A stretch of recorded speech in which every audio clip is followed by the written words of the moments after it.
नमस्कार बच्चों, आज अपन पाठ 3 में आगे पढ़ेंगे संसद की भूमिका। कल अपन ने पढ़ा था कि किस तरह जनता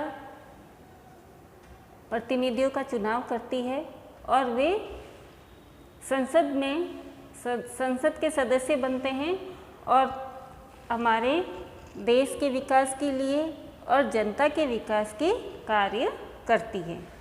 ठीक है। आज़ादी के बाद गठित की गई संसद, भारतीय संसद, लोकतंत्र के सिद्धांतों में भारतीय जनता की आस्था का प्रतीक है। अब आज़ादी के बाद जो हमारे भारत में जो संसद का गठन किया गया वह भारतीय जनता की आस्था का प्रतीक है। मतलब जनता अपने प्रतिनिधियों का चुनाव करती है और वे संसद के सदस्य बनते हैं। ये सिद्धांत हैं निर्णय प्रक्रिया में जनता की हिस्सेदारी और सहमति पर आधारित शासन। और जो हमारे भारत में जो सरकार है वो कैसी है, जिसमें जनता की पूरी हिस्सेदारी है। जनता चुनाव करके प्रतिनिधियों का चुनाव करती है, फिर उससे सरकार बनती है। तो जनता की हिस्सेदारी भी है और जनता की सहमति पर आधारित शासन है। अगर जनता चाहे तो सरकार को हटा भी सकती है और जनता चाहे तो सरकार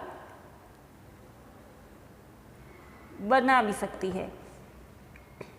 तो हमारी व्यवस्था में संसद के पास महत्वपूर्ण शक्तियाँ हैं और हमारी जो लोकतांत्रिक व्यवस्था है इसमें जो संसद है, संसद के पास एक बहुत ही महत्वपूर्ण शक्तियाँ होती हैं, क्योंकि यह जनता का प्रतिनिधित्व करती है। क्योंकि संसद में जो भी प्रतिनिधि चुनकर आते हैं वे किसके द्वारा चुने हुए होते हैं? जनता के द्वारा चुने हुए होते हैं। तो वे जनता का प्रतिनिधित्व करते हैं।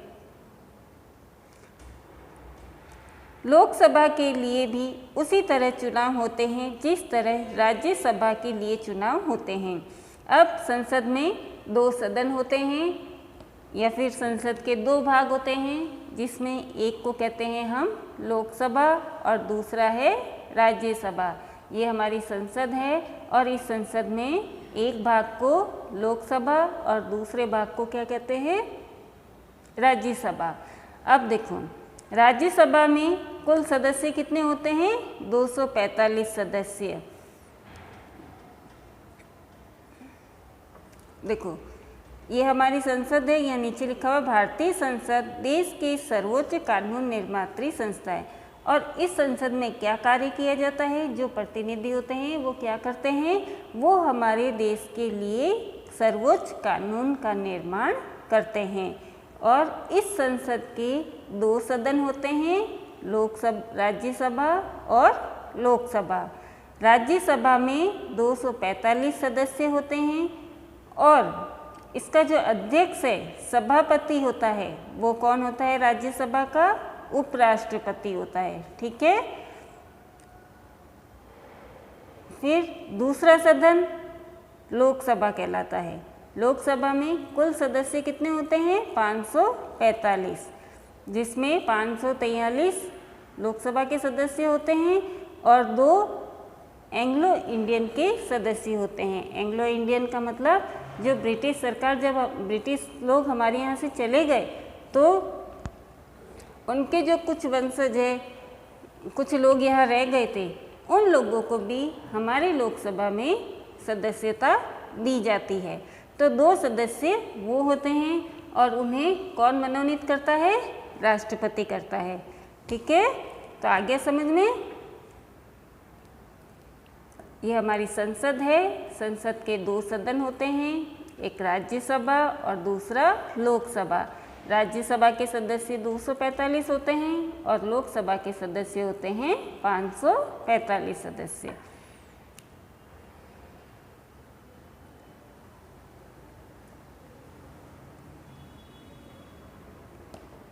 आमतौर पर लोकसभा के लिए हर 5 साल में चुनाव करवाए जाते हैं और जो लोकसभा है उसमें चुनाव हर 5 साल में एक बार चुनाव करवाए जाते हैं। उससे पहले अगर सरकार अपना सही कार्य नहीं मिलती है और जनता की उसे सहमति नहीं मिलती है या बहुमत कम हो जाता है तो सरकार को हटा भी दिया जाता है।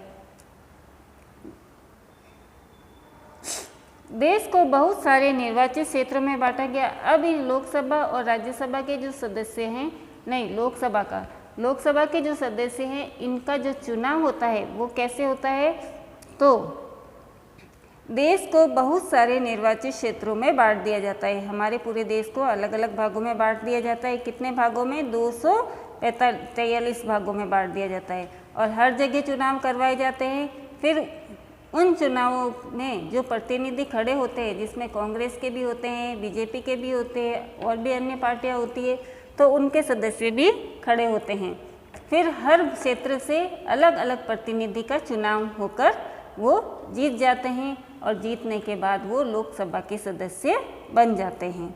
ठीक है, तो निर्वाचन क्षेत्रों में बांटा गया। प्रत्येक निर्वाचन क्षेत्र से एक व्यक्ति को संसद में भेजा जाता है और प्रत्येक निर्वाचन क्षेत्र से अलग अलग पार्टियों के नेता खड़े होते हैं और उनमें जो नेता जीत जाता है, जो प्रतिनिधि जीत जाता है, वो उसे संसद में भेजा जाता है और वह संसद का सदस्य बन जाता है।